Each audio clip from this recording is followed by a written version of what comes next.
The United States Senate was only 30 years old when they decided in 1819 to create the Senate Committee on Public Buildings. And that meant from 1819 until now, virtually every building built by the federal government, be it a one-room post office in the middle of nowhere or a modern federal office tower, had to be authorized by the Public Buildings Committee, which in 1947 changed its name to the Public Works Committee because the committee had jurisdiction by then over virtually everything the federal government built, which eventually came to include the interstate highway system and a whole range of projects that were not just buildings. In 1977, when the environment had finally become a serious area of concern at the highest level of government, the Senate decided to expand the Public Works Committee to what is now called the Committee on Environment and Public Works. And that committee still has jurisdiction over the construction or alteration or demolition of every federal building. Senator Sheldon Whitehouse is the top Democrat on the Committee on Environment and Public Works, which means he will become chairman of that committee next year if Democrats win control of the Senate.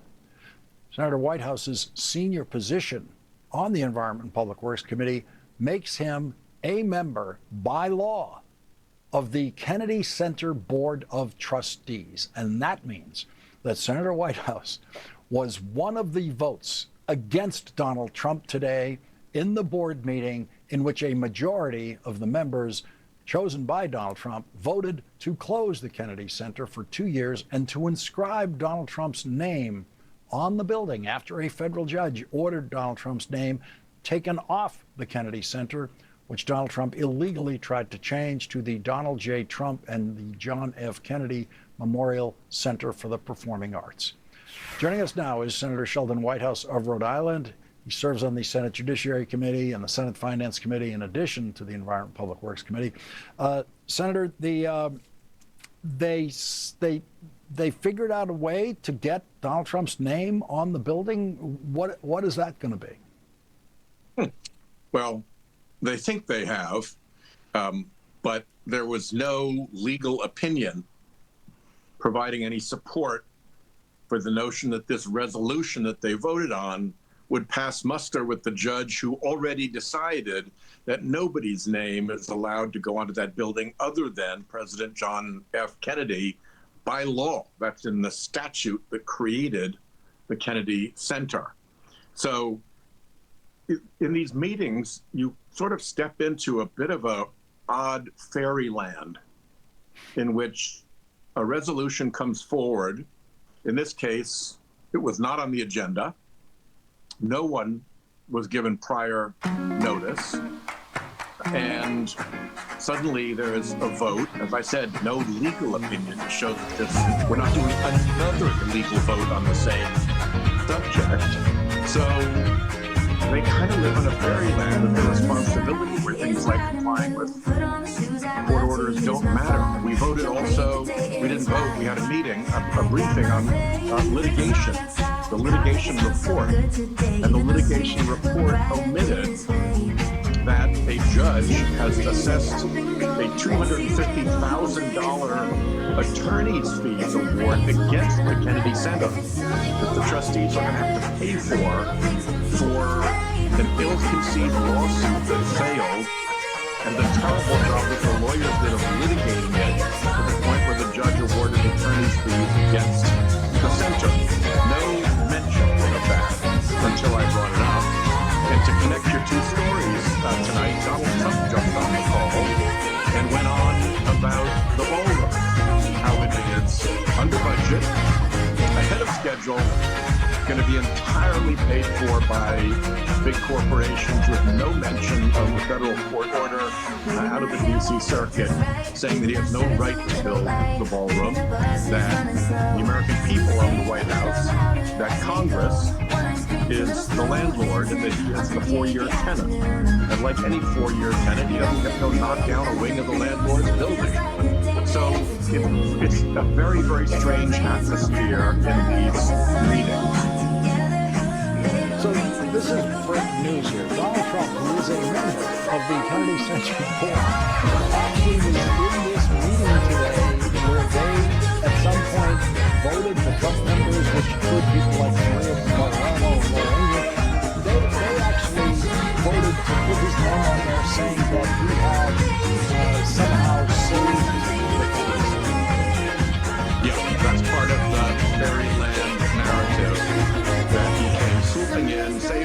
Kennedy Center that the congressional appropriation that was set aside for the improvements that are needed was only because of the magic of Donald Trump, and that therefore he should have his name on the building. And their scheme was it's going to be called the John F. Kennedy Center for the Performing Arts. It's been restored and rehabilitated by Donald Trump, and then pull the whole process on the Donald Trump Plaza. Well, the whole thing is the Kennedy Memorial, and if you look at the statute, it's pretty clear that that's illegal. I think it's a bit of a tell when they didn't bother to give the board members a legal opinion by counsel saying that yes, you should vote for this because it complies with the statute. That, and then they voted to get close the place for 2 years. On that, we got 2 days of 150 pages of technical specifications about the building itself to review for a 2-year closure, and no pro forma of what the financials would look like during the 2-year period.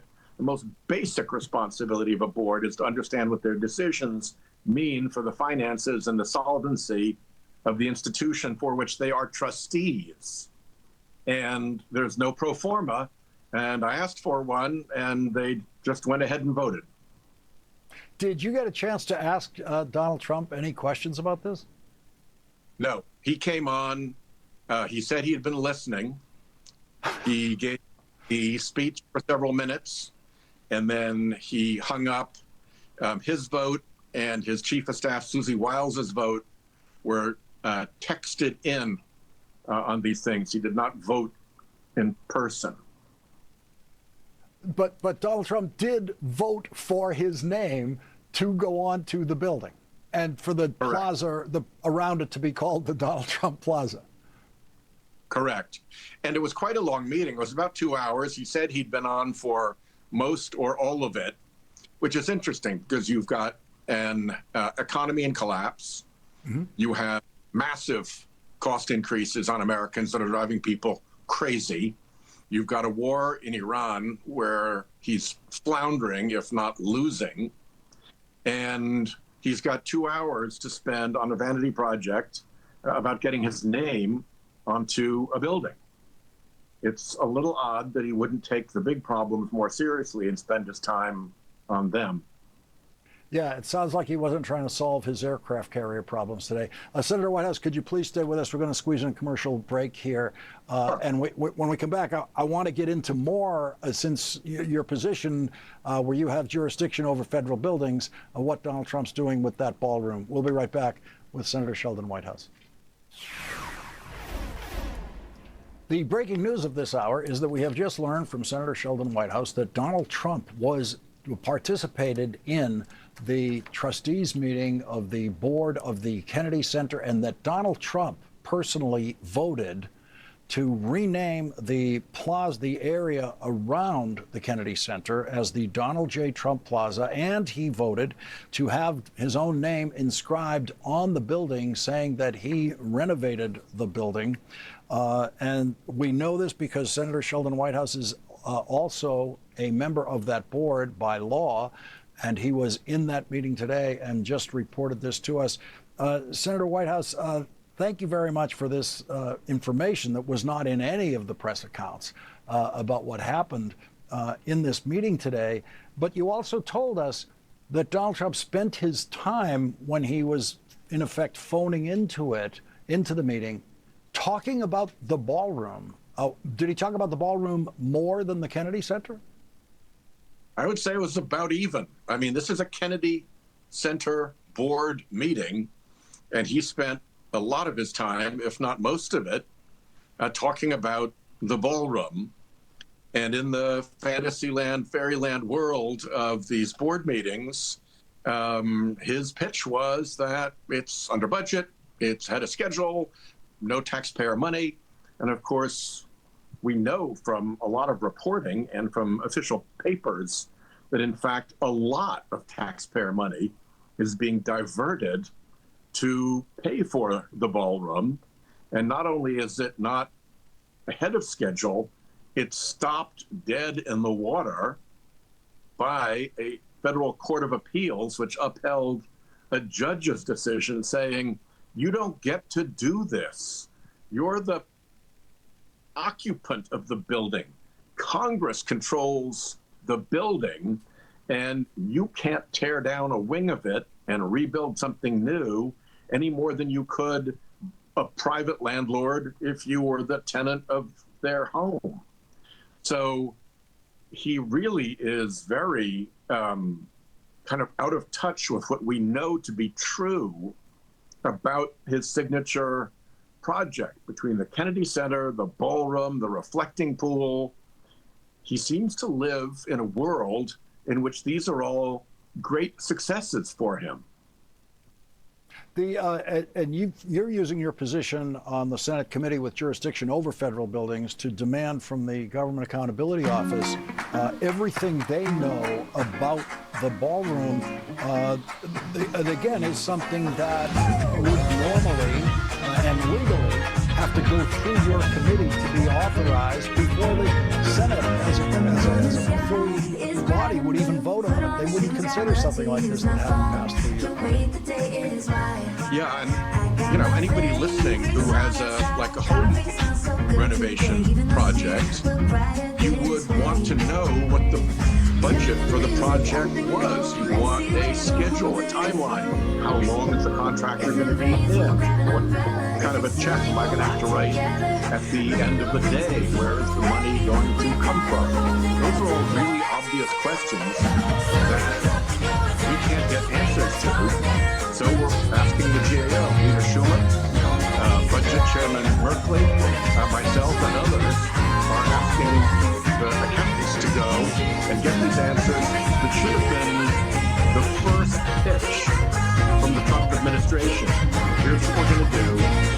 We need your blessing because of the law, but we also want you to understand that we can manage this project. Here's what the budget's going to be. We'll stick to it. Here's what the schedule's going to be. We'll stick to it. None of that has come to pass. The whole thing is just ramshackle and is now tangled up in litigation because they didn't do it right. So on a day when we have a credible reporting about a sailor on the USS Lincoln jumping over, being driven to that point, this is what Donald Trump is thinking. Conditions on the Lincoln have been terrible. Before that, conditions on the Ford were very challenging, and they're running out these very lengthy deployments that are putting immense stress on the personnel, and they don't seem to have a single care about it.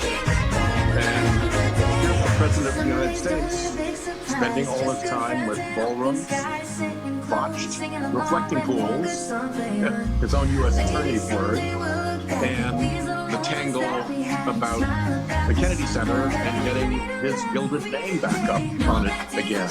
It just seems that the priorities are very different from the concerns of the American people and very different from what our soldiers, sailors, Marines, and airmen have a right to expect. Senator, thank you very much.